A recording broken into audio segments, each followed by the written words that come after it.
buenas tardes. Reanudamos la actividad de esta casa, del Ateneo Literario, Artístico y Científico de Cádiz, después del paréntesis que hemos tenido, obligado, lógicamente, por las vacaciones de Navidad.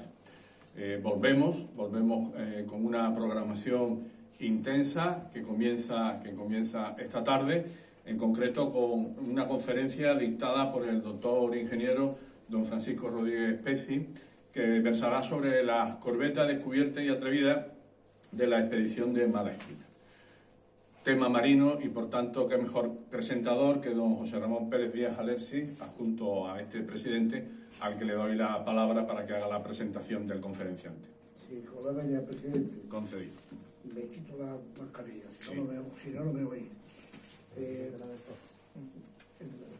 Bueno, No, querido amigo, quítate la guapo así. venga. Realmente creo que mi papel de presentador casi huelga, porque me parece que el público que hay muchos más compañeros conocedores del conferenciante de hoy, Francisco Rodríguez Pezzi, que yo, cuya relación tenemos pues concretamente náutica y deportiva. Aunque después me he enterado que tiene otras actividades deportivas, que no es solo el náutico, pero en fin, no vamos a hablar de ello ahora, sino de la materia de su conferencia, que creo que es muy importante. Dado de la necesidad de no robarle ningún tiempo, voy simplemente a resumir muy resumido la, diríamos, presentación de la persona que hoy nos habla, que como el presidente ya conocía, su nombre es Francisco Rodríguez Pezzi y es un isleño, es una personalidad en San Fernando, pues yo creo que de primer orden desde el punto de vista científico, desde el punto de vista laboral y desde el punto de vista en las distintas instalaciones de fabricación de buques en la bahía de Cádiz, concretamente también en la de San Fernando. Realizó sus estudios en la Universidad de Cádiz de ingeniero técnico naval en las especialidades de máquina y estructura, concluyendo su intervención en la universidad en 1979. Se incorpora al año siguiente como ingeniero técnico naval en la entonces empresa nacional Bazán, hoy Navantia. Desde 1980 a 1984 desarrolla las actividades como ingeniero técnico naval en las instalaciones de astillero naval de la factoría de San Fernando, en distintas responsabilidades, entre otras, destaquemos pues jefe de buque en las construcciones del mar Adriático, el número 210, y también las construcciones 212 y 213 del propio astillero, que eran los buques Roloff, Velázquez y Cervantes, respectivamente, para las líneas de Suardías, en el departamento de producción de Nuevas Construcciones. Continúa como jefe técnico de este departamento de ingeniería y jefe del grupo técnico de pedidos y departamento de materiales entre 1984 y 1986. En ese mismo año es promocionado por designación ante la propia dirección de Bazán en San Fernando como categoría de título superior y en el sigue. En 1986 pasa al Departamento de Ingeniería y Lógica de la Factoría de Armas y Sistemas en Bazán, al grupo también de trabajo de I+D+I de Sistemas para el desarrollo de antiaéreo Veloca Naval con destino en el grupo de combate de los buques de la Armada Española. Sin más, no voy a seguir con un currículum realmente largo y tendido, porque hay mucha vida técnica y siempre alrededor de la misma responsabilidad en los astilleros. Y con esta presencia de estudio y de conocimiento personal, hoy nos propone oír una interesante conferencia que él titula Aspectos técnicos y constructivos de las corbetas descubiertas y atrevidas construidas en el arsenal de la Carraca para la expedición Malaspina, a propósito de estamos cumpliendo los 230 años de su efeméride. Y sin más, creo que es más interesante lo que nos sé, lo que nos hable y lo que nos enseñe. Y por ello doy por terminada mi intervención para no robarle ni un solo minuto más. Bien, muchas gracias. Pues nada, don Francisco, cuando usted quiera. ¿De acuerdo? Nos vamos para allá.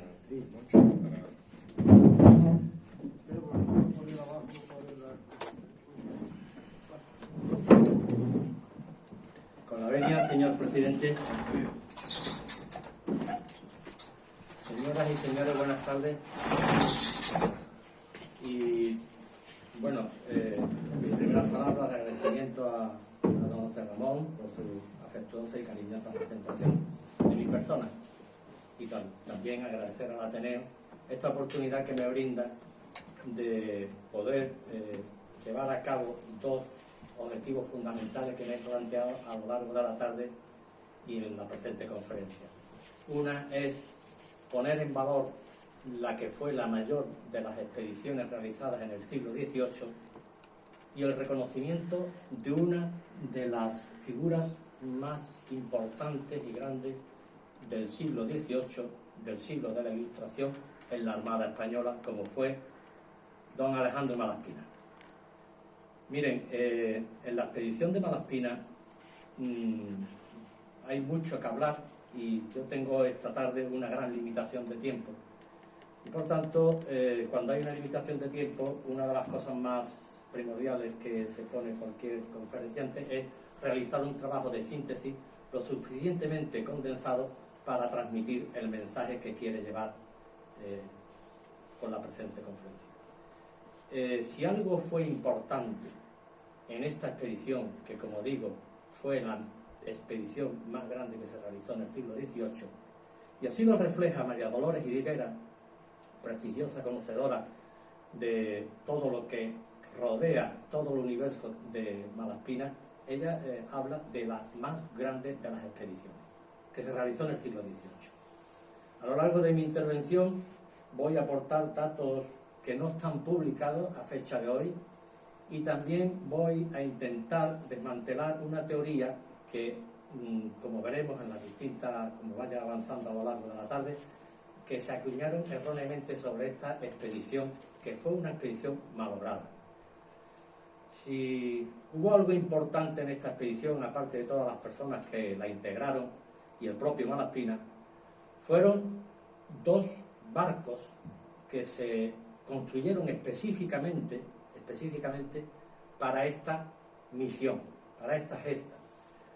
Miren, Malaspina era una persona, aparte de tener una gran formación académica, profesional, era una persona tremendamente meticulosa y había temas que le obsesionaban, pero previamente él siempre se dotaba de un gran conocimiento. Una de ellas, por ejemplo, era el tema de la sanidad a bordo, así como todo el conocimiento de lo que era el entorno tan hostil como es el entorno del mar. No podemos olvidar que Malaspina, muy jovencito, ingresa en la Academia de Guardia Marina de la entonces Real Isla de León y desde entonces su pasión fue volver a Cádiz. Y creo que en Cádiz no se le tiene el reconocimiento que se debería tener. Pues él incluso existe y está documentado que escribe al entonces ministro de Marina pidiéndole voluntariamente acceder a Cádiz, al Departamento Militar de Cádiz. Él tenía muchísimos amigos en Cádiz, uno de ellos era un comercial que llevaba y gestionaba lo que era la ruta y comercial entre Cádiz y Filipinas, y lo que vulgarmente aquí en Cádiz se ha conocido como el galeón de Filipinas, y este comerciante le propone a Malaspina realizar una travesía de Cádiz a Filipinas para sustituir lo que vulgarmente se conocía aquí en Cádiz como el galeón de las Filipinas, ¿no? Y entonces Malaspina ya ahí adquiere un gran conocimiento sobre lo que es la construcción naval. Adquiere un gran conocimiento de los comportamientos de los barcos a bordo. Y curiosamente, si ahora que estamos celebrando la primera vuelta al mundo realizada por Magallanes, todos desconocemos que el segundo español que dio la segunda vuelta al mundo, la segunda circunnavegación, fue Malaspina, y fue en la fragata Astraea, una fragata realmente preciosa, y que bueno, podéis mirar en internet las distintas representaciones que se han hecho de ella, ¿no? Entonces Malaspina ya era una persona que siempre gozaba de poseer el conocimiento de las cosas. Incluso, como he dicho al principio, era un hombre que vivía obsesionado por la sanidad a bordo, y en este viaje que hizo de la Astraea, que fue, insisto, fue la segunda circunnavegación española que se hizo, pero como este marino desgraciadamente tuvo la suerte, le corrió la suerte que le corrió, pues se conocen pocas cosas de él. Una de ellas es, por ejemplo, en este viaje que hizo con la Astraea, pues él le frustró muchísimo que se le mueren 15 tripulantes entre escorbuto y fiebres. Curiosamente, en la expedición Malaspina, que duró 5 años, y que vamos a ver a lo largo de la tarde el reto tecnológico, la exigencia tecnológica que se le tuvo que pedir a esos 2 barcos, que no fueron unos barcos hechos al azar, estuvo diseñado junto con Malaspina, José Bustamante, aunque unos se encargaban de distintas funciones. Bustamante se encargó más de lo que era la selección de personal. Pues como digo, Malaspina era una persona tremendamente meticulosa, y veremos cómo elige el personal. Pero bueno, sin querer no alargarme en esta pequeña introducción, diré que después de todo esto, la expedición Malaspina se mantiene oculta. Después de llegar, se mantiene oculta pues prácticamente 100 años. Él, cuando vuelve de su expedición y está preparando la memoria del viaje, una memoria en la que podríamos distribuirla en 3 grandes bloques. Una memoria de zoología, botánica, otra sobre aspectos de navegación. Sobre aspectos de navegación son verdaderamente enriquecedores. Y otro médico, otro político, que fue precisamente lo que le trajo la desgracia. Incluso él, cuando le propone a Carlos III el viaje, él siempre habla de un viaje, de una expedición científico-política, y como vamos a ir desvelando a lo largo de la tarde, se han acuñado conceptos, ideas que son totalmente erróneas de esta gran figura. Pero como digo, se lleva 100 años oculto hasta que el teniente de navío Colson rescata la publicación que tenéis ahí presente, en la que dirige un prólogo al entonces ministro de Marina, don Juan Bautista Antequera, y con motivo, quiero llamar también la atención de que la primera embarcación acorazada que da la vuelta al mundo es precisamente, como podéis leer en este prólogo que le hace Colson, fue español también, pero bueno, todo se va a ir desvelando a lo largo de la tarde. Y él le rescata de la digamos, librería de la viuda de Avienza el libro que viene a poner un poco de manifiesto todas las experiencias y todos los conocimientos de Malaspina. Malaspina, que como digo, cuando está preparando la memoria de su viaje, bueno, pues el que era favorito de Carlos IV, Manuel Godoy, interpreta que eso es alta traición y que este hombre tiene que ser encarcelado, juzgado y condenado. Y así es, y así es. Lo condenan y lo mandan a prisión al castillo de San Antón en La Coruña. y allí es, digamos, sacado por la intervención del gobierno francés, pero para ser desterrado a Italia, donde muere.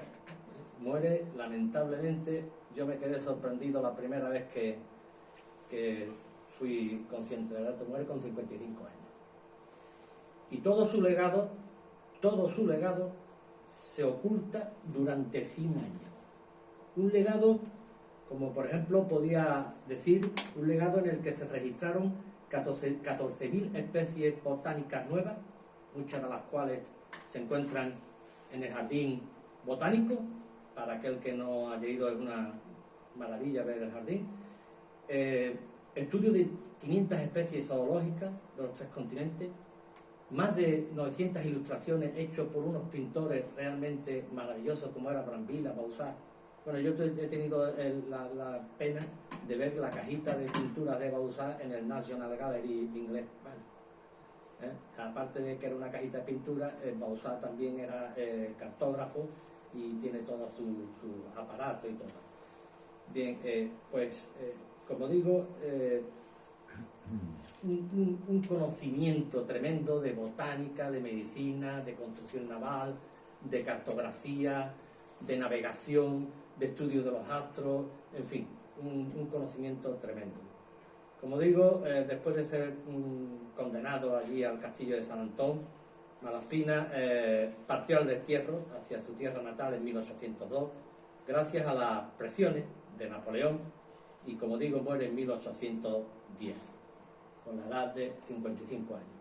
Este es el libro que yo personalmente he tenido en mis manos en la Biblioteca Nacional, y bueno, me permitieron fotografiarlo. Es uno de los ejemplares de la librería, de la imprenta de la Viuda de Avienza, quien ve la luz en 1885, pero lo ve de una forma muy raquítica, porque de hecho existen hasta poquísimos ejemplares.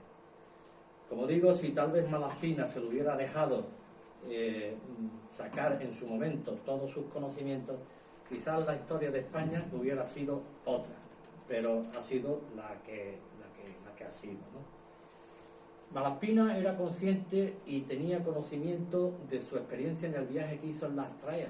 La Astrea era una fragata que se realiza en los astilleros de Cartagena y se realiza bajo uno de los sistemas constructivos del siglo XVIII, que, como veremos más adelante, que es lo que me trae esta tarde aquí, ver lo tecnológicamente avanzado, lo avanzado que estaban tecnológicamente en el siglo XVIII en aspectos de construcción naval.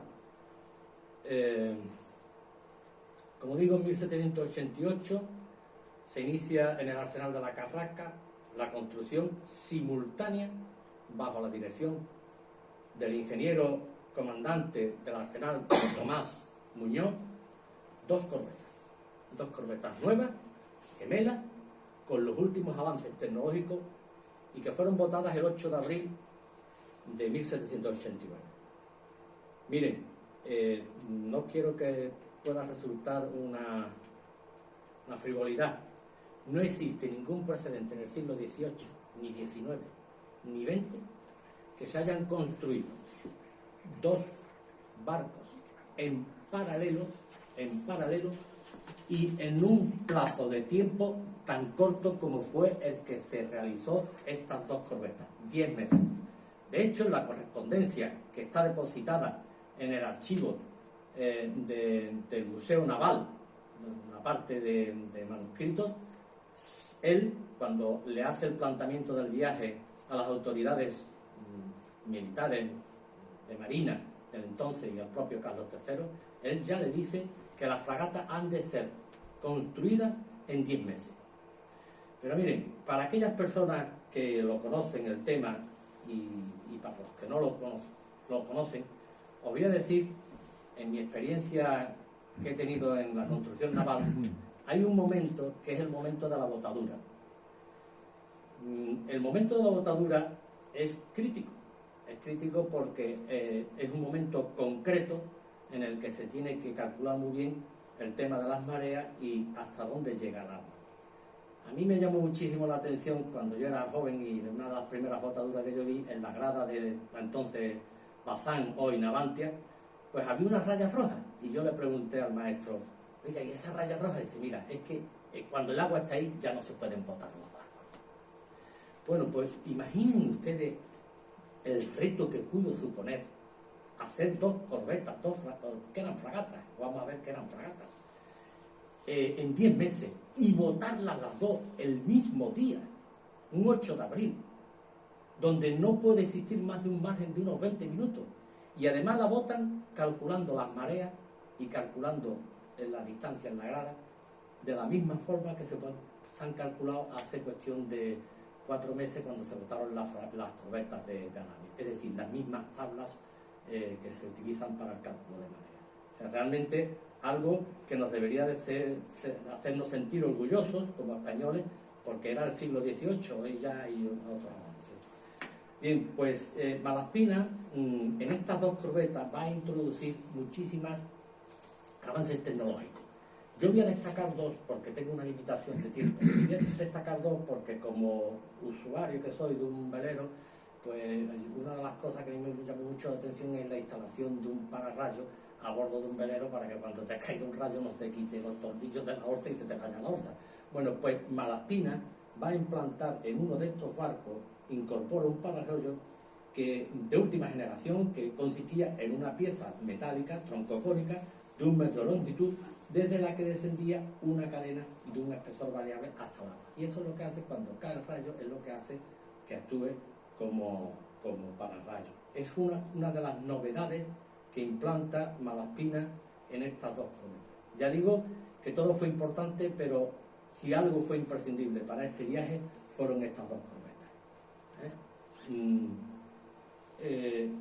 Durante el viaje yo he traído esta experiencia, he marcado un rojo para que cada uno pueda ver la cantidad de conocimiento que se adquirió, pero ese conocimiento estuvo 100 años oculto. Y curiosamente, una vez que ve la luz, en 1885, después por circunstancias propias de nuestra nación, entramos también en unos acontecimientos un tanto desgraciados, la pérdida de las colonias del final de siglo, de Cuba y Filipinas, y vuelve otra vez a entrar Malaspina, curiosamente otra vez vuelve a entrar en un letargo de 100 años. Curiosamente yo he descubierto por la relación que mantengo con el mundo anglosajón, que es precisamente en el extranjero donde a partir de 1989 se empiezan a realizar una serie de eventos para conmemorar la gran gesta de Malaspina en esta expedición que realizó y como digo, todo el conocimiento que aportó en las distintas áreas, como he dicho, de botánica, biología, farmacia, incluso farmacia, medicina, construcción naval, y se vuelve otra vez a reactivar el tema. Pero a día de hoy no se ha hecho justicia con esa gran expedición de Malaspina. Y otro de los avances tecnológicos que Malaspina va a implantar en estas dos corbetas, que yo, curiosamente, y uno de los datos que voy a desvelar hoy no están publicados hasta fecha de hoy, y curiosamente los que nos dedicamos a la construcción naval siempre hablamos de corbetas grandes, casi fragatas, y fragatas pequeñitas que son corbetas. Bueno, yo estaría por decir que esto, más que dos corbetas, eran dos fragatas pequeñas, y Malaspina, que era un tío listísimo, sabía que si le pedía al rey dos fragatas no se le iba a dar, y ya le costó trabajo que le diera dos corbetas, porque existen escritos, están documentados, en el que hay un carteo en el que el rey con su ministro de Marina le intenta convencer de no darle dos corbetas nuevas, y lo que les quiere es dar una corbeta nueva y un barco de segunda mano. Al final Malaspina y Bustamante convencen a las autoridades y le autorizan construir las dos corbetas nuevas, gemelas, para esta expedición. Fíjense ustedes si tenían tiempo justo,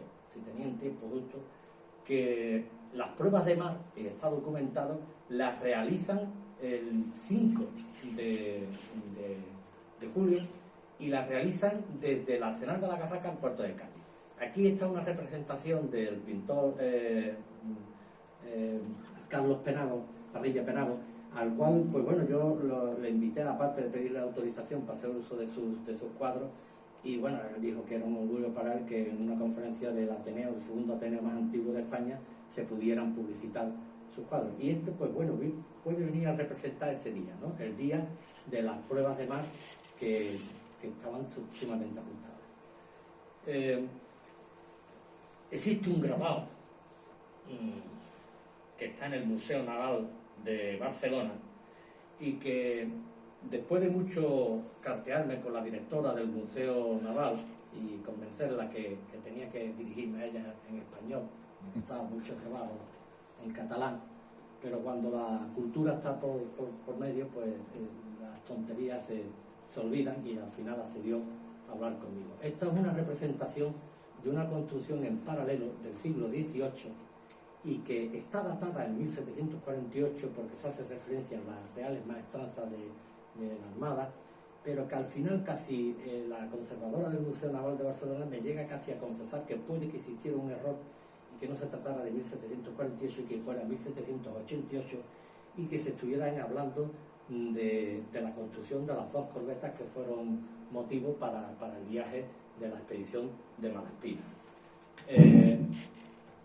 Esta siguiente proyección dice poco porque hay ahí dos cartelas que vamos a ver ahora a continuación vamos a ver de qué se tratan esas dos cartelas. Están reflejadas las características técnicas de las dos corbetas y fundamentalmente, como voy a exponer a lo largo de la tarde, la diferencia fundamental, y tenemos en la sala marinos presentes, que existía entre lo que era una fragata y una corbeta en el siglo XVIII era el artillaje. Bueno, así en principio esas dos cartelas no dicen nada, pero sí nos van a decir esto. Miren, esas dos cartelas corresponden a que desde que se creó el arsenal de la Carraca, 1711, los mismos canteros que hicieron los diques y las gradas hacían una piedra conmemorativa reflejando el nombre del barco, la fecha y el modelo. Esas piedras estuvieron durante muchísimos años en la carretera de entrada del arsenal de la Carraca, desde el inicio de esa carretera hasta lo que era la enfermería. Pero en 1940, cuando se crea lo que es el Consejo Ordenador bajo el paraguas de lo que era el INI, el Instituto Nacional de Industria, ya en el arsenal de la Carraca como arsenal va a dejar de tener la condición de realizar nuevas construcciones y pasarían a lo que entonces era la Sociedad Española de Construcción Naval, Consejo Ordenador y posteriormente Empresa Nacional Basal. Y esas piedras que han sido testigos mudos, como son las pirámides de Egipto, que no se queman, no se pueden robar porque pesan muchísimo, esas piedras han estado ahí al cabo del tiempo y se han ido trasladando de un sitio a otro, pero han dejado patente muchísima información. Entre ellas, por ejemplo, la que estoy diciendo, en la que, si veis en la proyección anterior, hablan de fragatas, no dicen corbetas. Esta, para ir para atrás, si veis ahí, dicen fragatas. Y además, observen ustedes, curiosamente, que el número de cañones pone 20 en una y en otra pone 26 y enmiendan el rarito. En cambio, en las características técnicas de la documentación por escrito que se conserva en los archivos, hay discrepancias entre el número de cañones. Por tanto, podemos hoy, en esta conferencia, podemos decir que, bueno, que las corbetas eran fragatas pequeñas. Y tenían su intención, y era que Malaspina era consciente que tenía que habilitar estancias a bordo para almacenar muestras botánicas y todo. Entonces era consciente que tenía que robarle terreno a lo que era la artillería y dedicar espacios para las muestras que iba a ir recogiendo. Estas piedras actualmente están en un proceso de reacondicionamiento, pero bueno, ya sabemos cómo está este país, ¿no? está manga por hombro. Pues bueno, pues esas piedras me parece a mí que también están manga por hombro. Lo bueno es que no las pueden robar, pesan muchísimo.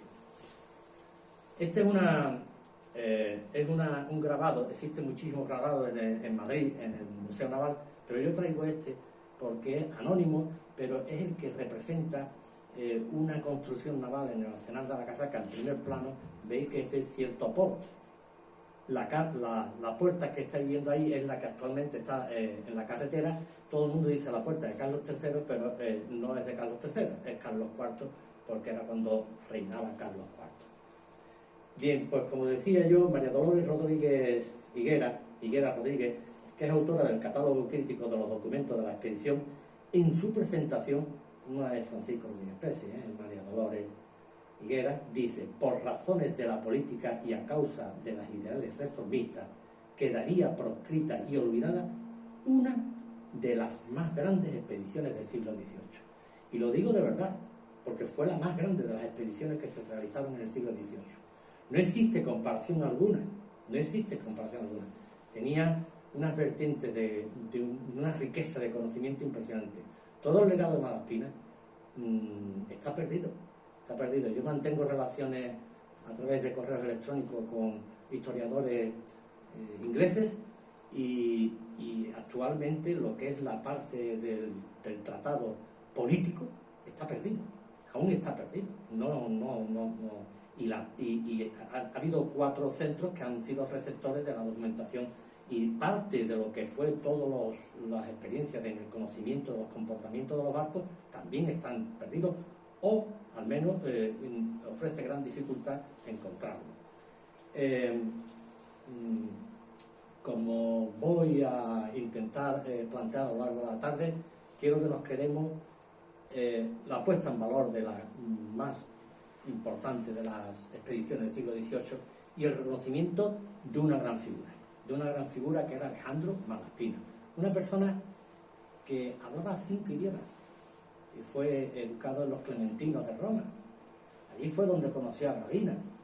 Era lo mejor, la flor innata de lo que era la Europa occidental e ilustrada. Esta es una de las imágenes más representativas cuando se habla de Malaspina. Aquí quiero llamar la atención, porque esta es la portada que utiliza María Dolores Higuera en su obra. Quiero llamar la atención que no hace falta ser un gran conocedor del mundo de los barcos. Si veis, eran 2 corbetas con un cierto aporte. A mí personalmente, como navegante, a mí especialmente los barcos de popa me encantan. Estas 2 popas son realmente bellísimas.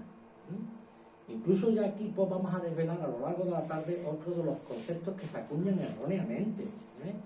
Aquello que alguien en un momento determinado, creyendo que le iba a dar muchísimo más importancia a Malaspina, iba a decir que descubierta y atrevida respondían a Discovery y Resolution, pues craso error, porque no existe ningún documento que así lo verifique. Lo que sí existe es, por ejemplo, este grabado de Brambilla. Brambilla era Fernando Brambilla, uno de los pintores de la expedición. Si veis, curiosamente, la primera que tenemos aquí por el gallardete es la del comandante. Curiosamente se me olvida comentar que tanto Malaspina como Bustamante eran capitanes de fragata, no eran capitanes de corbeta, eran capitanes de fragata que ascendieron en la expedición a capitanes de navío. Si veis, el primero que tenemos es la Atrevida. ¿Y por qué es la Atrevida? Porque es el buque del comandante y lleva el gallardete. Si observáis, veis que la otra, en la popa, para aquellos que conocemos los barcos, no lleva toldilla de popa. Quizá a lo mejor por eso se le decía descubierta, pero en ninguno de los casos Discovery. Por favor, Discovery no. Discovery es descubrimiento. Y además yo he estado hablando con personajes que saben muchísimo más que yo del tema, y la verdad es que no existe una fuente primaria en la que se diga que efectivamente Malaspina pone estos nombres en alusión al barco de Cook. Es más, me atrevo aquí a decir que otra de las cosas que se acuña es que Malaspina sentía admiración por Cook, y creo que no, ¿eh? Que no sentía ningún tipo de admiración por Cook.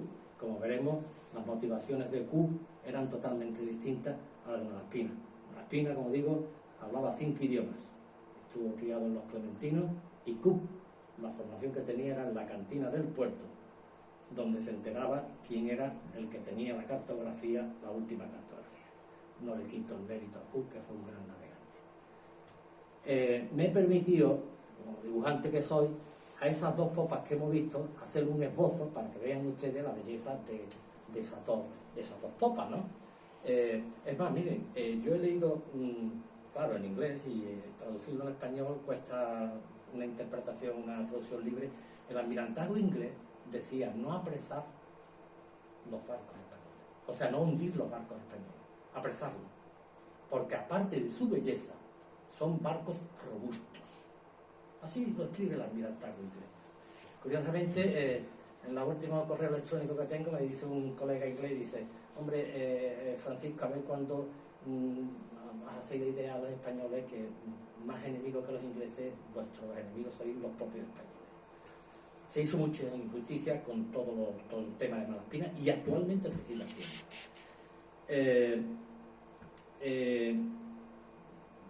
Continúo con mi conferencia, y está por escrito que se hablaba de utilizar madera celesta, un forro de cobre, y va a haber en los barcos españoles del siglo XVIII de la Ilustración, va a haber algo realmente bellísimo, que el Ateneo incluso lo utiliza, como son el león engallado.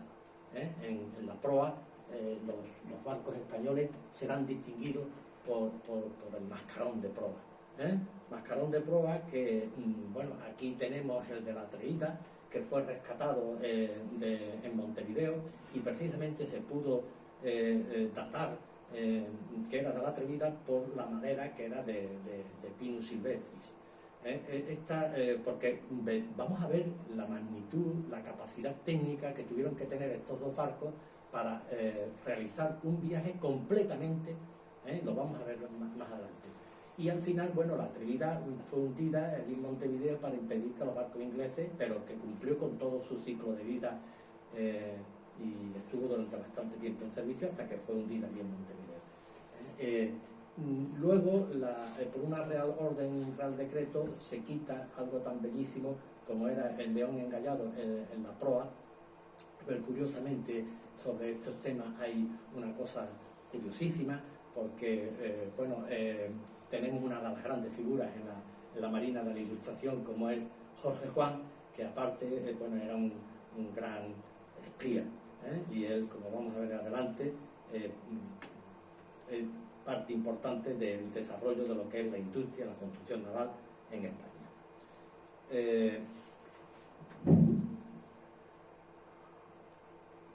Antes de entrar en lo que serían todos los aspectos técnicos y constructivos de estas corbetas descubiertas y atrevidas, porque hoy ya voy un poco con tiempo cogido, sería conveniente ver brevemente la situación de la construcción naval española en lo que fue el siglo XVIII, a través de un análisis sincrónico y diacrónico de dicho momento. En el transcurso de los siglos XVII al XVIII se van a cometer una serie de cambios a nivel mundial que, como bien analiza una gran obra que salió hace cuestión de 4 años, fueron Vientos de guerra, apogeo y crisis de la Real Armada en 1750 a 1825, donde se reflejan todas las construcciones que se realizan, y cómo la Armada Española, que miraba al Mediterráneo, se hace un planteamiento de una armada más potente mirando al Atlántico para digamos, cuidar todo lo que eran las colonias españolas de América, y es donde florece lo que se va a conocer como el navío de línea. Pues en base a esto, la construcción naval sufre una gran transformación y se adapta perfectamente a todos los avances tecnológicos de las mejores armadas del siglo XVIII de la Europa occidental, en países como Francia, Inglaterra, Holanda, y quiero entrar ya de lleno en lo que me va trayendo esta tarde aquí, y es ver cómo se construyeron estas corbetas. Miren, en el siglo XVIII existen siete sistemas de construcción naval, pero al final esos 7 sistemas se van a resumir en 4. Sistema Castañeta, el sistema a la inglesa de Jorge Juan, el sistema francés de Gautier. Yo lo voy a castellanizar y voy a decir Gautier porque creo que nos vamos a entender mejor, y va a terminar en el sistema Romero Landa y Retamosa.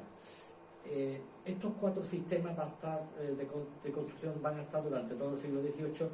A veces van a estar perfectamente diferenciados, pero unos con otros se van a solapar porque se hacían modificaciones y no se tenían, no se consideraban y se incorporaban, y hay momentos en el que hay mezcla de estos 4 sistemas. Pero siempre nos vamos a quedar claro que tenemos el sistema Castañeta, el sistema Jorge Juan, el Gautier y el de Romero Landa.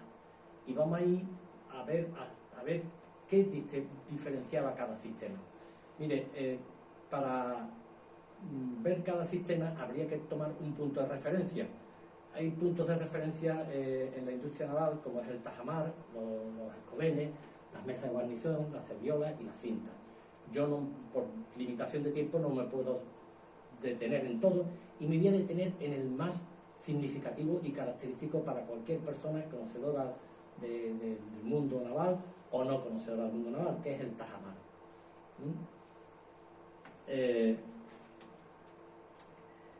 Para ello, y pongo aquí un dibujito, para ello vamos a definir lo que era el tajamar y a partir de ahí vamos viendo los distintos tajamares de los distintos sistemas de construcción que existían en el siglo XVIII. Tajamar es un conjunto de piezas que se adaptan fuertemente a las rodas por su cara exterior o de proa, asegurándose por sus lados con las curvas bambas. Se ve perfectamente ahí en el dibujo las rodas y se ve todo. Y ese va a ser el punto de referencia en el que nosotros nos vamos a fijar para ver los distintos sistemas constructivos que existían en el siglo XVIII. Y a partir de ahí llegaremos hasta nuestras corbetas. El primero de los sistemas constructivos, como he dicho, es el sistema de Castañeta y Ciprián de Autran. Lo castellanizo, sería el sistema Ciprián de Autran, pero yo ya de Autran. Y además lo voy a acotar temporalmente. Este sistema de construcción, que era el sistema del norte, era el sistema de los astilleros del norte, era un sistema constructivo muy robusto y que incluso los ingleses se llevaron muchísimos años detrás de intentar copiar este sistema de construcción porque los barcos no se rompían. Los barcos en el mar tienen 2 momentos críticos, que son el momento de arrufo y quebranto. El de arrufo es cuando se queda entre la curva de las 2 olas y el de quebranto es cuando se queda encima de la ola, y el barco actúa como una viga. Y al actuar como una viga, pues es cuando rompe. Los barcos españoles no se rompían, eran largos, pero no se rompían. El almirantazgo inglés vivía obsesionado con ese tema y siempre decía, vamos a ver cómo hacen los barcos españoles. En este sistema de Castañeta y Ciprián se observa que la parte superior del tajamar, desde la parte inferior de la curva bamba más cercana a la quilla, vemos que es la parte más ancha de la pieza. Desde aquí, el descenso ligado a la curvatura de la roda se realiza en disminución hasta terminar en el pie de roda, tal y como se muestra en la figura.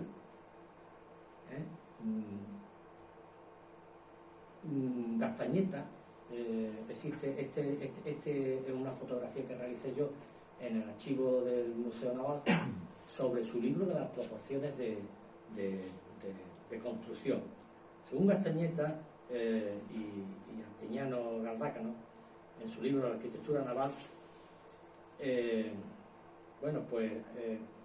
deja perfectamente que Castañeta enlaza bajo varios aspectos a la época anterior con la borbónica, y su corto pero sustancioso y útil escrito redactado tras 50 años de navegación y práctica de construcción naval aprovecha, según el clásico método español, los frutos de las propias observaciones y experiencias.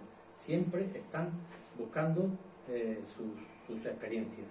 Bajo este sistema y en este periodo de tiempo, considerado todos los navíos de línea y fragatas, se van a construir 33 navíos por el sistema Castañeta y bajo el sistema de Cyprien d'Autran, que suman un total de 41 nuevas construcciones, cuyo reparto por astilleros es el que estáis viendo en pantalla. Yo no lo voy a repetir.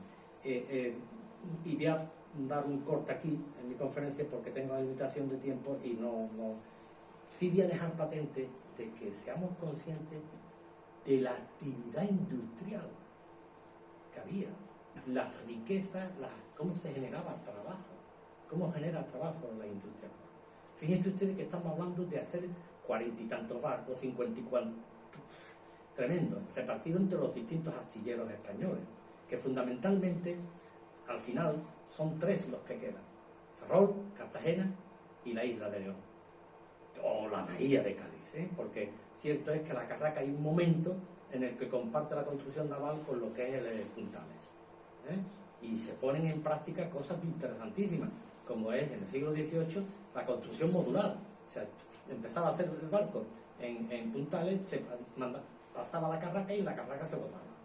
Bueno, sin duda alguna, de todos estos astilleros del siglo XVIII, el siglo de la Ilustración, bajo la corona española, el más importante y el mejor de todos, y que, bueno, si lo hubieran tenido los ingleses, tremendo, era el de La Habana. El de La Habana disponía de una serie de recursos humanos impresionantes, que era el de la madera. Tenía mucha disponibilidad de madera. De hecho, al final, un tipo de construcción que eran los que se conocieron como los Moulins, que Moulin fue uno de los ingenieros que trajo Jorge Juan de Inglaterra, y lo coloca en el arsenal de la Carraca. Los Moulins, veremos cómo pasan a los astilleros de La Habana. Tenía una cantidad de recursos tremendos. Bien, pero sin duda alguna será la época de Patiño cuando se alcance el máximo esplendor, llegando a la 20 de años útil. Es decir, fíjense ustedes que ya en el siglo XVIII, y fue también una de las obsesiones de la Marina inglesa, era lo que duraban los barcos españoles. Duraban 20 años. De hecho existe y está documentado que los ingleses capturan el Glorioso y lo tienen en servicio durante 20 años. Estamos hablando de una cosa que actualmente en la construcción naval está en moda, que es lo que se llama el ACV, actividades de ciclo de vida. De hecho, en el contrato de las corbetas de Arabia se hace un contrato en 3 tramos. Uno de ellos son 5 barcos, otro es actividades de ACV, de ciclo de vida, y la otra son las instalaciones en tierra. Fíjense ustedes que en el siglo XVIII, pues el gran Patiño y su equipo ya pensaban en esto, en el tiempo de vida útil de los barcos. Bueno, pues, y este será el mantenimiento de los barcos, el inicio de un plan de construcción en los arsenales de La Habana, Cartagena, Carraca y Ferrol. En este periodo se van a construir, no voy a detallar mucho, pero de un total de 57 barcos. 57 barcos repartidos entre los distintos astilleros, que no voy a, porque tengo limitación de tiempo. Pero sí es cierto que entre el 1739 y 1748 el sistema de Autran va a competir con el sistema Castañeta, y que era entonces predominante, pero será al final de Autran el que se imponga, y en la década de los 40 del siglo XVIII, siendo su máximo exponente los primeros 80 cañones en el Rayo y el Fénix. Aquello fue un escándalo, señor, de verdad. Yo me daría a todo el mundo por trasladarme a aquella época.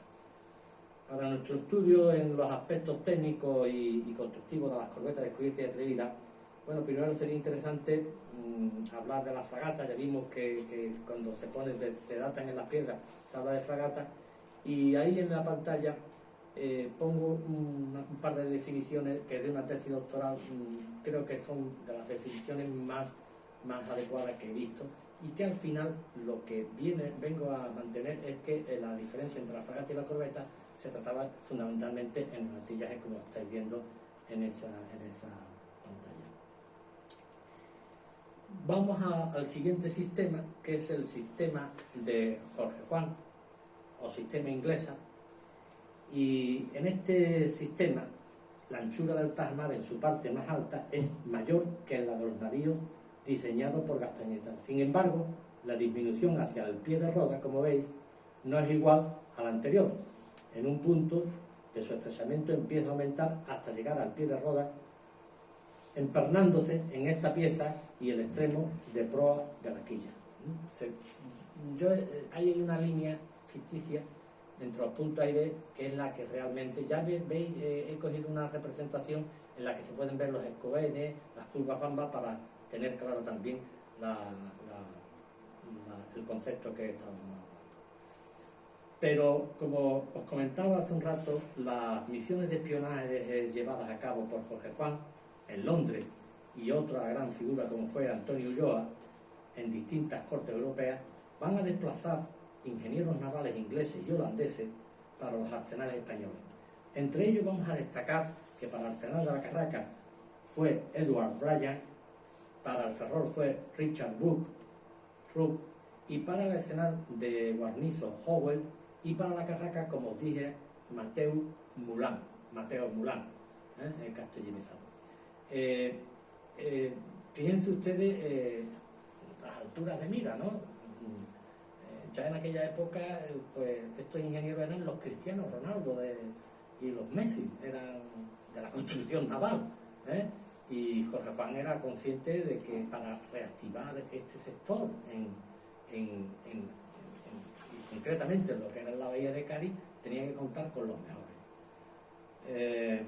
Entonces, a pesar de ello, con los medios que contaba la Carraca, solo se pudieron producir dos unidades, y como os dije, los Mulán luego posteriormente van a pasar a La Habana. Eran unos barcos muy característicos. El siguiente sistema de construcción fue Gautier. Si veis, ya nos vamos desplazando a lo largo del siglo XVIII. Este sistema va a abarcar desde 1763 hasta 1779. Era el sistema que empleaba la Marina francesa. Miren, curiosamente, se me ha olvidado comentar, Malaspina, cuando es rescatado del cautiverio en el castillo de San Antón por Francia, a Malaspina le propone formar parte de la Armada francesa a cambio de renunciar a su condición de oficial de la Armada española. Bueno, está documentado y él no renuncia a su condición de oficial de la Armada española. Pero curiosamente los españoles no hemos sabido utilizar eso y los italianos sí, y cuando hablan de Malaspina en América, concretamente en las universidades americanas, hablan del italiano Malaspina, cuando era español. No quiso renunciar a su condición de oficial por con tal de que le dieran el empleo en la Armada francesa. Para ya llegar al último de los sistemas, que es un compendio de todos estos sistemas que venimos arrastrando, el sistema Castañeta, el sistema de Gautier, y llegamos al sistema de Romero Landa y Martín de Retamos. En Romero Landa, si estamos hablando, tiene una gran altura de mira también y hace incluso un tratado para la reforestación de los bosques cercanos a donde estaban los astilleros. Si veis, vuelvo a hacer una representación en las rodas entre los puntos A y B para que veáis que el ángulo que se traza. Y voy un poquito a prisa. Aquí ahora vamos a ver una comparación. Veis los sistemas de construcción naval. Vemos que entre el de Romero Landa y Jorge Juan, y además me he permitido hacer un pequeño resumen a la izquierda de los 4 sistemas y además acotarlo en fecha, para al final llegar a nuestras 2 corbetas que se realizan en 1788. Por tanto, bajo el sistema sería de Romero Landa. Aquí no voy a leerlo porque creo que es mucho más didáctico que lo leáis vosotros. He puesto el plano de forma de una corbeta del siglo XVIII y luego un dibujo que es fiel reflejo de lo que fue la Atrevida. Si observáis un detalle, aparte del porte del barco, veis que el mástil de popa es una de las características que también se están documentadas. Tiene un emplazamiento muy característico. Ahí detallo las distintas diferencias que hay entre los distintos sistemas y ver cómo vamos ahí encajando. En resumidas cuentas, lo que sí quiero dejar presente es la riqueza de conocimiento tecnológico del siglo XVIII. Se hacían los barcos y no se hacían los barcos así porque sí. Desgraciadamente, con este tema, que llevo muchísimos años investigándolo y cada día me encuentro con una sorpresa, tengo detrás de la oreja de que los planos originales de la Atrevida de descubierta existen y tendré que dar con ellos. En fin, hay personas muy ancianitas que fueron delineantes del entonces Empresa Nacional Bazán, y entonces por la década de los años 60 eran mozuelos, y ellos, bueno, pero claro, no es una cosa que esté documentada, me dicen que existían las salas de delineación de la Bazán, existían unos planos originales de 2 barcos que se hicieron para dar la vuelta al mundo. Pero bueno, eso habrá que descubrirlo. Continuando con mi... vemos ya esto es una representación moderna de lo que es el perfil de la Atrevida. Este dibujo está hecho por las personas que se dedican a las maquetas, gustosamente me lo cedió, y bueno, son personas que tienen un cierto rigor también, se informan muy bien, y es el que yo he querido traer para compararles. Si veis, ya pongo ya la proa con su tajamar y vemos cómo efectivamente nuestra corbeta Atrevida se construyó bajo el sistema de Romero Landa y Martín de Retamosa. Así como decíamos al principio que las traeas que se hizo en Cartagena se hace bajo el sistema de Jorge Juan, y este se hace. Ya digo que Malaspina era conocedor del comportamiento de los barcos y sabía lo que quería. Y voy a entrar ahora en mi aportación a esta conferencia. Miren, es tremendamente injusto, porque así me lo han dicho desde el mundo anglosajón, que se relacionen los nombres de Atrevida y Descubierta con Discovery y Resolution. No tienen absolutamente nada que ver. Y no está para nada documentado.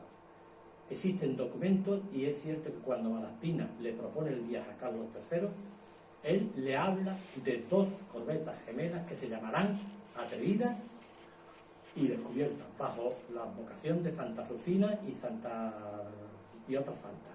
Pero en ningún momento se relacionan con los nombres de Discovery. Miren, esto es una cosa real y documentada. Esto es una maqueta que existe porque Malaspina, curiosamente, en lo que son las costas de Canadá y en las costas de California, Malaspina no es un desconocido. Lo conoce todo el mundo. Porque además Malaspina, en América, hay muchísimas publicaciones que desgraciadamente aquí en España todavía siguen vetadas. Y siguen vetadas por un tema que a ver si me da tiempo de comentarlo. Miren, esta es una maqueta que existe en el Museo de California en Oakland, y bueno, yo he querido hacer mi aportación, mi humilde aportación. Hay un papelito muy chiquitito en el que yo represento, escrito en inglés, y lo pueden ustedes leer, y dice: modelo del buque español Atrevida, Daring, en inglés. Y este buque confeccionó un mapa de las costas de Norteamérica y Sudamérica y visitó las islas Filipinas, Australia, Nueva Zelanda y el Pacífico Sur antes de regresar a España. Daring. En ningún momento dice Resolution. Daring. Alguien, en un momento determinado, como suele ocurrir aquí en España, acuñan unos términos y ya va todo el mundo detrás. Discovery. No existe ninguna base documental que diga que Malaspina admiraba a Cook ninguna base documental en la que diga que Malaspina elige los nombres atrevidos y descubiertas basándose en Discovery y Resolution.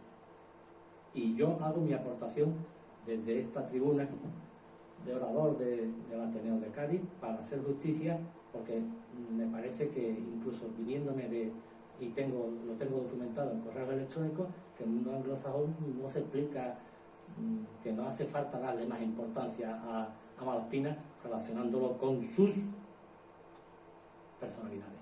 Y miren, sería ahora el momento de preguntarnos, ¿fueron idénticas las motivaciones de Cook y Malaspina? Pues miren ustedes, no. Cook, sus motivaciones eran viajes de descubrimiento, exclusivamente. Nunca realizó una expedición ni un viaje que no fuera del entorno del descubrimiento. Nunca realizó una expedición con 2 barcos, jamás. Y además, los barcos, os invito después de esta conferencia, que se han hecho reproducciones de los barcos que utilizó Cook, y por favor después rescaten mi conferencia y comparen los barcos, y no tienen nada que ver la belleza de las corbetas de Malaspina con los barcos de Cook. Y diré más, esta es una referencia inglesa. Esta es una referencia inglesa en la que ellos me han puesto en contacto y me dicen, oigan, mire, ahí. Y esta es en la que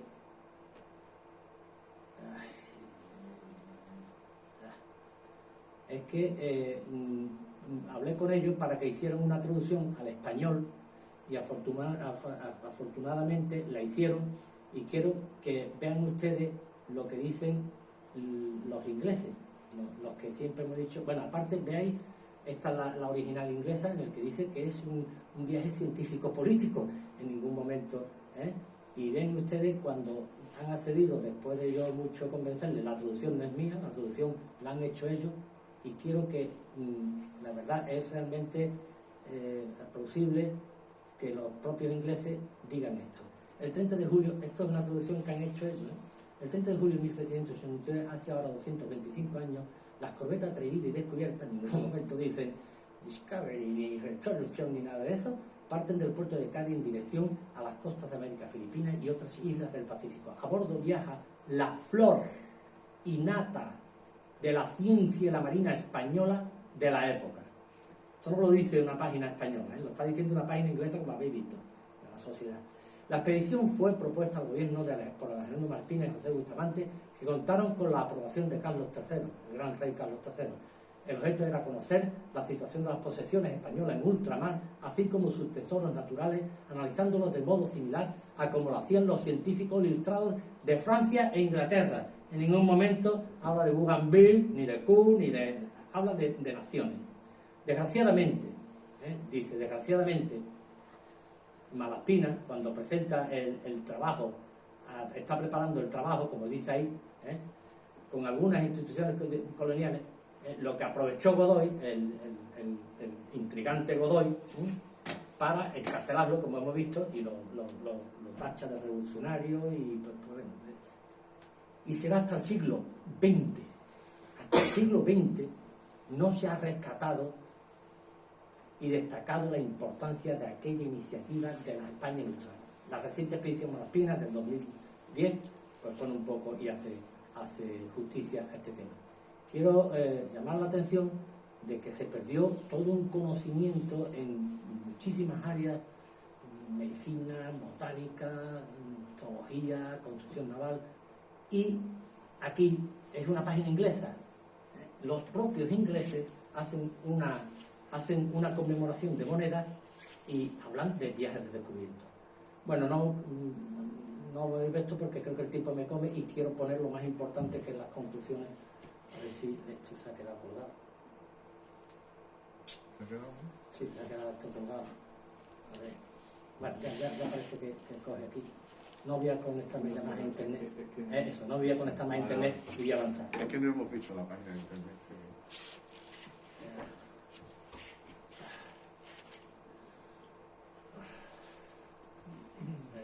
Quiero avanzar en la proyección.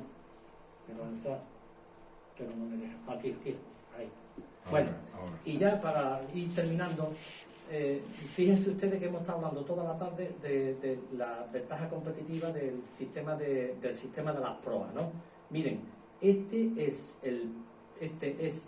la primera anotación y que yo destaco. En el primer viaje que hace de Cádiz a Montevideo, llama a Las Pinas, lean ustedes lo que es subrayado en rojo, llama a Las Pinas, es consciente de que una de las corbetas anda más que la otra. Curiosamente, yo estaba hablando con un doctor en filología hispánica y me dice que la expresión en marino es andar, no es navegar. Anda más porque se le modifica, lean ustedes ahí, se le modifica la proa.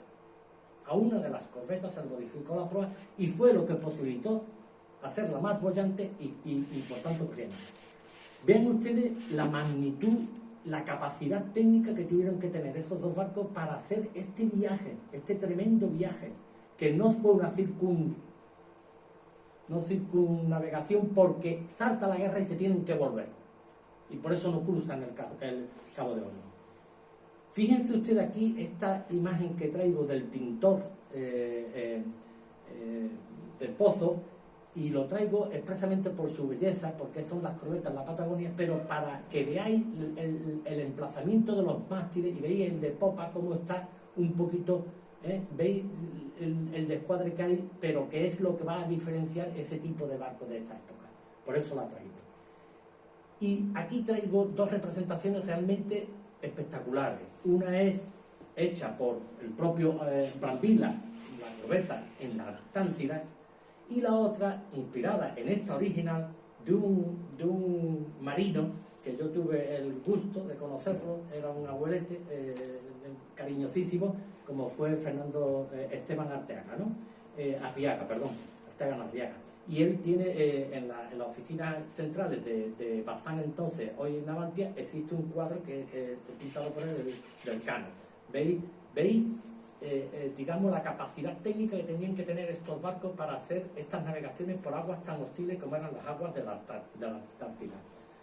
Por eso de ahí el forro de cobre. Era para esto y para que no se le pegaran los escaramujos en la proa y pudieran obtener el máximo rendimiento. Y bueno, no hay una conferencia que no se exprese si no se sacan unas conclusiones. ¿Qué conclusiones voy a sacar de aquí? Bueno, a lo largo de la tarde ver que somos herederos en la bahía de Cádiz de un patrimonio que hoy en día se utiliza la palabra inmaterial, patrimonio inmaterial, que es el arte de saber hacer barcos. Vean ustedes ahí esa representación que yo ponía al principio de esas dos corbetas del siglo XVIII y vean las dos corbetas que hemos hecho hace cuestión de unos meses para la Armada de Arabia Saudí. Si veis, sigue siendo la proa en donde se están marcando las ventajas competitivas de diferenciación, y quién iba a pensar que en un barco de guerra se iba a implantar la tecnología de un bulbo en proa. Pues se ha conseguido. Son unas corbetas hechas para la Marina de Arabia Saudí, que casi son unas fragatas, que tienen unos recursos técnicos impresionantes y que, bueno, las deberíamos de sentir orgullosos de que España forme parte de un club con una capacidad tecnológica en la construcción naval que puede estar entre los 10 primeros países del mundo. ¿Qué industria se ha mantenido en la bahía de Cádiz cerca de 300 años? Muy poca, quitando la vitinícola, el vino, muy poca.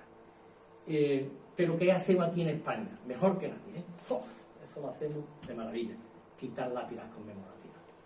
Miren, yo durante mucho tiempo iba todos los días y veía cómo habían quitado una de las lápidas de la muralla de San Carlos,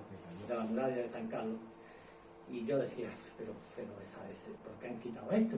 Y fui al ayuntamiento y tal. Bueno, me dieron razones algunas peregrinas, pero bueno, afortunadamente hoy se ha vuelto a rescatar y están las dos placas. Yo, si tengo una limitación de tiempo, hay un autor que escribe una obra importantísima, que es un fontanés en la expedición de Malafía, y él habla de cómo se debían de ver esas fragatas, esas corbetas, desde la muralla de San Carlos, aquella mañana del 30 de julio, con ese viento poniente y esas velas hinchándose, intentándose.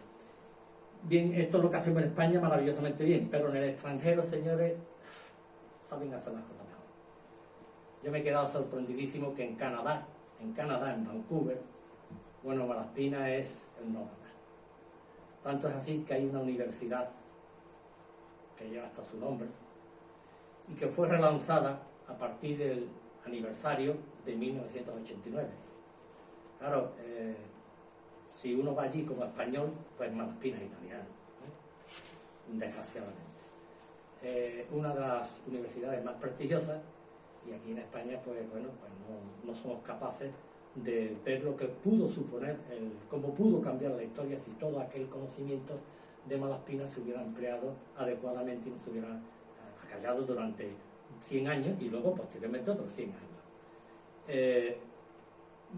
Para terminar, porque me he extendido muchísimo, para terminar siempre me ha llamado la atención esta imagen de Alexander von Humboldt.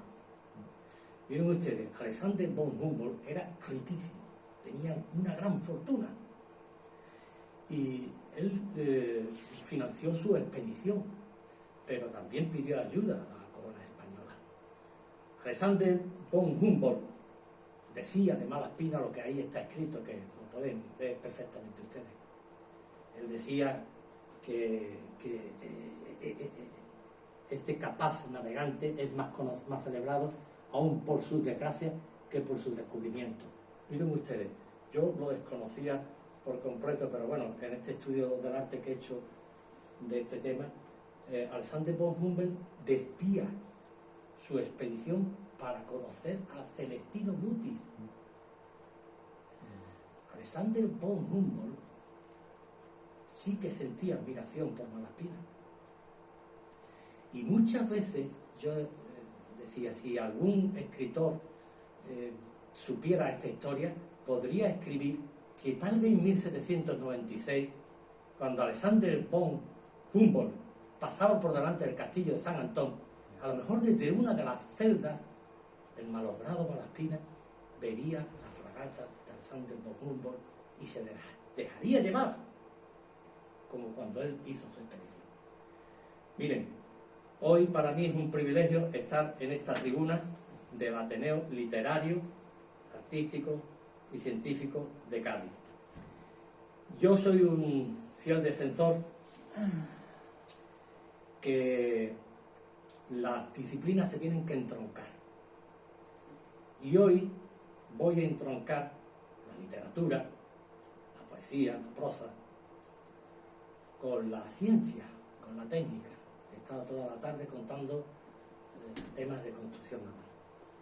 Miren, José Espronceda también fue víctima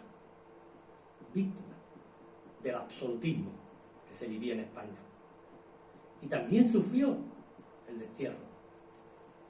Yo creo que Espronceda debió de conocer la historia de Malaspina cuando escribió esta estrofa, porque yo pienso que Malaspina, en alguna forma, tanto como defendió su patria, que era España, que incluso no aceptó formar parte de la Armada francesa por no renunciar a su condición de oficial español, pues yo creo que se ajusta muchísimo. Fijaros la placentera vejez de Alexander von Humboldt, rodeado entre sus libros. Siempre me ha llamado la atención esta imagen, este abuelito ahí, un abuelito que desvió su afán era conocer a Celestino Mutis. Y lo he leído yo, todo su afán era conocer a Celestino Mutis. También quisiera haber conocido a Malaspina. Bueno, pues termino y si me permiten poner voz a lo que escribió Espronceda, para hacer justicia a una persona que creo que todo lo que digamos de ella es poco. Creo que Malaspina debió sentir así, que es mi barco, mi tesoro, que es mi Dios la libertad, mi ley, la fuerza y el viento, mi única patria, la mar. Esa fue la única patria que le quedó a Malaspina, sus recuerdos y la mar. Muchas gracias y espero que el tema haya sido de interés para todos. Y muchas gracias.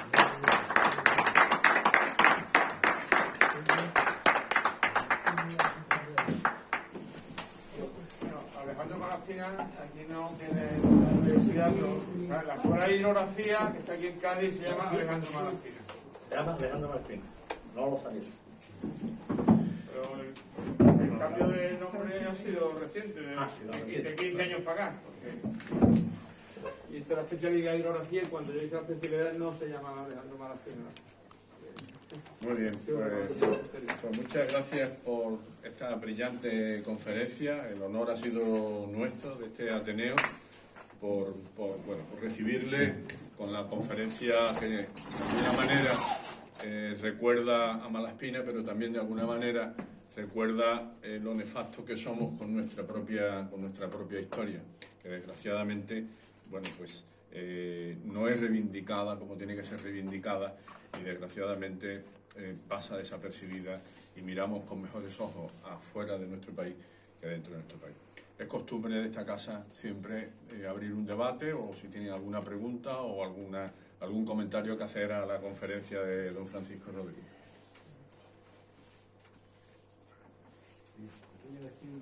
Sí, una anécdota, Paco, para que tú veas que también desde posiciones humildes se puede trabajar por estas cosas, ¿no? Hans nos transmitió en su día la triste noticia de la caída de la placa de Alejandro Malaspina allí en la muralla. Yo creo que cuando me lo dijeron en el ayuntamiento era algo peregrino, me dijeron, es que se ha caído. Se ha caído, sí, directamente. Aquello se agrietó la pieza, se rompió y se cayó. Yo tengo trozos y Hans recogió algunos trozos y nos dio noticia de que se había caído. Siendo yo concejal del ayuntamiento, llevamos una propuesta para que se repusiera la placa de Malaspina y se aprobó, naturalmente, pero no se ejecutó. Entonces, en el año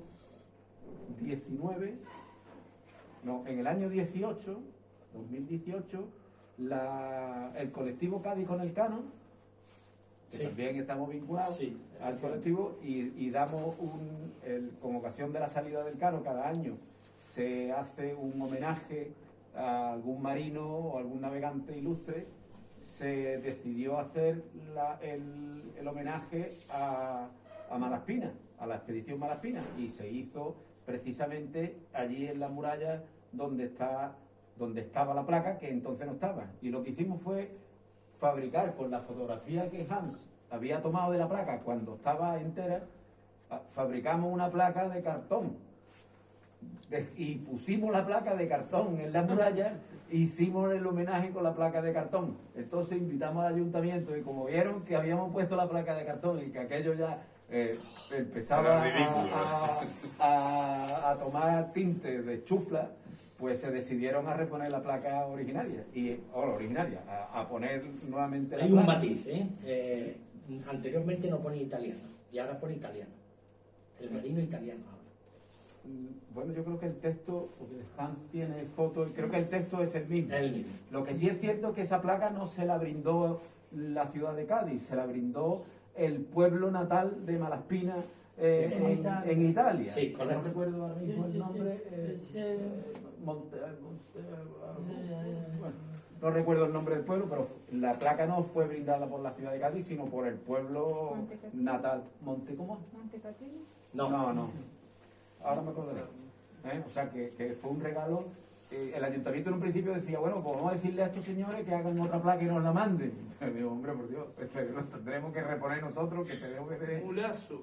Montemulazo. San Wikipedia. Perfecto, Montemulazo. Muy bien, ¿algún otro comentario, alguna otra pregunta? Me gustaría hacer un comentario. Claro. Y bueno, vamos a ver. Actualmente, ahora dispongo de muchísimo tiempo, pero actualmente se está dando una corriente en las personas que investigan y se ha llegado al punto de que lo que no está escaneado no existe. Y ha surgido una casta o una generación de investigadores y científicos que desde un ordenador de su casa pues se ponen a bucear, pero claro, lo que está escaneado es un 8% de la documentación histórica. Hay que ir al Marqués del Viso, allí donde Cristo dio las 3 voces, o hay que ir al archivo y empezar a buscar. Entonces, voy a dejar una idea que llevo trabajando por recomendación de historiadores ingleses, que sí lo tengo documentado porque me contestan en español. Vamos a ver, el viaje de Malaspina, cuando él se lo propone a Carlos III, es un viaje político-científico. Malaspina, como digo, es una persona tremendamente minuciosa. A efectos médicos me llama la atención porque diseñó hasta la dieta de toda la tripulación, para que no tuvieran escorbuto. Como digo, Malaspina en el primer viaje se le mueren 15 y él se frustra. En la expedición Malaspina no muere absolutamente nadie de escorbuto. Bien, Malaspina, cuando elige la dotación, él pide marineros del norte, rudos y que están acostumbrados al frío y que sean respetuosos con las tribus indígenas. Eso está escrito, ¿eh? Bien, ¿cuál es el tema? Parece ser, pero claro, las actas del Congreso no están escaneadas. Parece ser que en 1932, cuando se crea la Commonwealth, que todos sabéis en qué concepto y con qué filosofía está creada la Commonwealth, bajo la corona inglesa, todos son ciudadanos ingleses. Parece ser que hay una pregunta, pero claro, aquí en España en aquella época fue una época muy convulsa, época de la Segunda República, en fin, parece ser que cuando en 1932 se funda la Commonwealth, hay un diputado en Cortes Españolas que interpela y dice, oye, ¿esto no es lo que propuso Malaspina? Existen extractos de ese estudio político de Malaspina, y en el que él habla de que las tribus tienen unos sistemas muy avanzados de autogobierno. Parece ser que eso fue lo que a Godoy lo puso un poquito histérico, ¿no? Parece ser. Pero claro, esto que estoy hablando no lo tengo documentado, porque habría que ir acta por acta y una por una, porque no están escaneadas, y ver si efectivamente. Pero sí es cierto que lo que es conceptualmente, lo que es actualmente y lo que fue la Commonwealth, podía haber sido lo que Malaspina proponía a la corona española. Un autogobierno en un pueblo donde en medicina estaban súper avanzados, puesto que ellos conocían la botánica. Fue una de las cosas que Celestino Muti, como farmacéutico, explotó al máximo en el conocimiento de los indígenas, y ahí es donde habría que hacer una labor de investigación. Y a lo mejor habría que proponer equipos multidisciplinares, equipos de ingeniería, medicina, botánica, farmacia sobre todo, para realizar un trabajo que fuera un trabajo coral sobre lo que es el universo de Alejandro Malaspina, del gran marino Alejandro Malaspina, y todo ese conocimiento que, como digo, aunque Novi Colson lo saca a la luz en 1885, vuelve otra vez a caer en decadencia, no interesa. Yo no soy médico, pero en temas de medicina son realmente impresionante lo que este hombre aportaba. Y luego en temas de comportamiento de los barcos en la mar, impresionante. Él modifica muchas cosas de temas de aparejos en el barco. Quiero decir con esto que se abre una ventana tremenda de poder, porque ya digo que Malaspina era un enamorado de Cádiz. Malaspina, de su puño y letra, pide, suplica que lo destinen a Cádiz. Él habla de Cádiz como la tierra de la libertad, del progreso, la tierra donde se estaba más avanzado, y así era. Él selecciona expresamente el astillero de la Carraca, lo selecciona él expresamente. Él no quiere que le hagan los barcos en Cartagena. Curiosamente, él ya conocía el comportamiento de las traías. Era una fragata hecha bajo el sistema de Jorge Juan. Él sabía perfectamente quién era el ingeniero que quería. Él habla de que quiere que sea Tomás Muñoz. Él habla porque era el discípulo de Mulán. O sea, él realmente creo que Cádiz, creo que la bahía de Cádiz, creo que todos los que vivimos en este rincón, no hemos hecho justicia no solamente con Malaspina, con más figuras.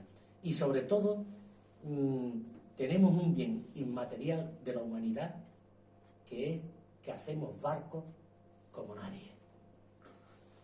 Como nadie. Como nadie. Mire, yo he compartido en una ocasión una mesa redonda con un sindicalista del astillero de Cádiz, y todos mis respetos, y él me decía que a los ingenieros había que meterlo en el horno de fundición, que no servíamos para nada. Y yo le decía, hombre, tanto como eso, pero al final me hice amigo de él, ya falleció, era muy rojo, muy rojo. Y entonces me reconocí y me decía, bueno, pues verdaderamente tengo que reconocer que aquí en la Bahía de Cádiz se nace con el mismo arte que nacen los brasileños con el fútbol.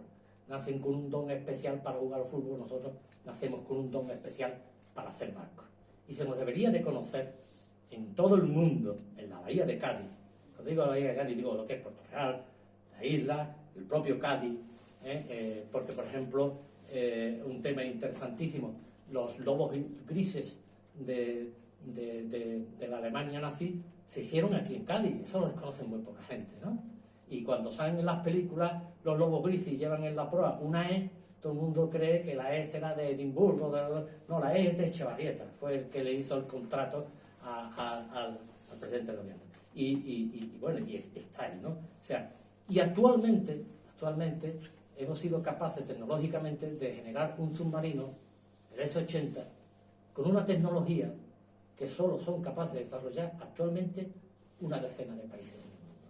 En cambio aquí, como bien dice el presidente, destruimos. Creo que no hay una industria en la bahía que haya soportado 300 años, constantemente renovándose. Tuvo que suponer un reto altamente tecnológico, botar. Es que para las personas que somos conscientes de lo que es una botadura, botar el mismo día, en un lapso de tiempo de 20 minutos, que es el tiempo que te permite la marea utilizar la grada, no existe antecedente. Y además, curiosamente, Malaspina, cuando le escribe a Carlos III, claro, las figuras que había en aquel entonces, pues bueno, tenemos a un Patiño, o tenemos a un Jorge Juan, o tenemos a un Ulloa, o un Gravina. Bueno, Gravina fue compañero de Malaspina en los Clementinos, ¿no? Los Clementinos eran el mejor colegio que había en Roma y con educación jesuita, ¿no? Pero estamos hablando de personas que yo me sacan los colores cuando me escriben los ingleses, me sacan los colores y me dicen que, ¿cómo es que yo le pregunto si tengo aquí las mejores fuentes primarias? Me dicen, si tienes ahí las mejores fuentes primarias. Entonces, habría que rescatar de alguna forma parte del legado de Malaspina. Sobre todo, yo estoy intentando rescatar todo el conocimiento que aportó de su segunda circunnavegación española, es la segunda, después de la de Magallanes, con el Astraea. Ahí Malaspina saca una serie de experiencias navales impresionantes. Y luego hay un tema sumamente interesante, que es cómo se navegaba en aquel entonces. Los ingleses navegaban con el cronómetro, eso lo sabe muy bien. Tenemos aquí a un marino experimentado. Y los españoles navegábamos con la trigonometría esférica, que se llama, ¿no? Bien, hay verdaderas observaciones en el diario de Malaspina en la que se adelanta incluso de forma inconsciente, se adelanta a lo que luego habla Einstein, el desdoblamiento de los astros. O sea, es una cosa curiosísima. Yo lo tengo registrado en el diario de a bordo de Malaspina, que me ha costado bastante trabajo conseguirlo, porque de Malaspina, quitando a María Dolores Higuera Rodríguez, existen pocas autoridades en España. Otra gran autoridad que había en España era Emilio Soler, doy nombres para que os podáis meter en internet. Emilio Soler, que era catedrático de Historia de la Universidad de Valencia, y cuando yo me pongo en contacto con él me dice, mire usted, he sufrido tanto con la injusticia que se hizo con Malaspina, que todo lo que tenía de Malaspina lo he tirado. Y yo le contesté y le dije, oiga, esa no es contestación de un catedrático. Y entonces me volvió a responder y ya me respondió a la pregunta que le hice. Emilio Soler. Es decir, todo el mundo que ha tocado este tema se queda con una gran frustración. Y es la frustración de qué podía haber sido de nuestra nación, una gran nación como es España, a pesar de los pesares, si realmente, pues a Espronceda, a Malaspina y a muchos más, se lo hubiera postergado como se lo ha postergado Y existen muchas más figuras. Mire, yo he tenido en mis manos el informe que le hace Patiño a Carlos III. Y Patiño salía con un bote y 2 remos y una maqueta a escala, salía todos los días e iba desde la Carraca hasta la Bocana del puerto de Cádiz. Y estudiaba todos los vientos. Y cuando le escribe a Carlos III, lo digo de forma coloquial, le dice: Majestad, ya he dado con el sitio donde poner el primer arsenal de la Ilustración, que el primero fue el de La Habana, no fue, pero él hablaba en territorio nacional. Se llama la Carraca. Dice: hay agua dulce, tal, detalle, tal.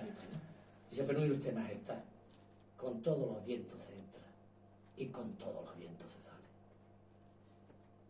Había estudiado perfectamente, con un bote, 2 remos y una maqueta. Dice: salvo con el noroeste. Dice: pero ese sopla 3 días al año.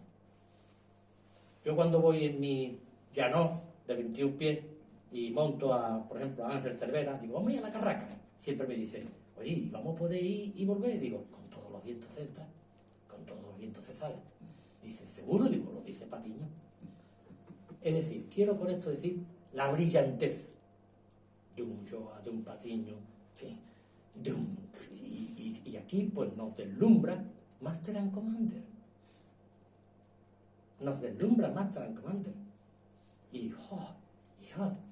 Mire, hace días se ha descubierto un documento que certifica que el paso de Berín fue descubierto por un onubense. Miren, toda la cartografía española, y pues hay que un marino que lo puede verificar, certificar, era robada o vendida a los ingleses porque los marinos españoles estaban mal pagados. De hecho, existe un cabo allí en Canadá que le ponen Patino, y yo he escrito y he dicho que es Patiño, pero como ellos no tienen la ñ, ponen Patino. En resumidas cuentas, tenemos que hacer una labor de divulgación de nuestro patrimonio inmaterial de la humanidad, aparte del flamenco, claro, que también es un patrimonio inmaterial. Nuestro patrimonio inmaterial, que es el arte de saber hacer los barcos más bellos y mejores. Así lo digo, desde el siglo XVIII. Y bueno, es pasión lo que yo tengo por el tema. Sí, se nota que es pasión, y con esa frase nos quedamos, con que sabemos hacer con mucho arte los barcos, y te agradecemos de nuevo la conferencia, la puesta en valor de Malaspina, la reivindicación que esta casa siempre hace de la fusión de las humanidades con la ciencia y con la técnica, y con ello cerramos la sesión. Muchas gracias por vuestra asistencia.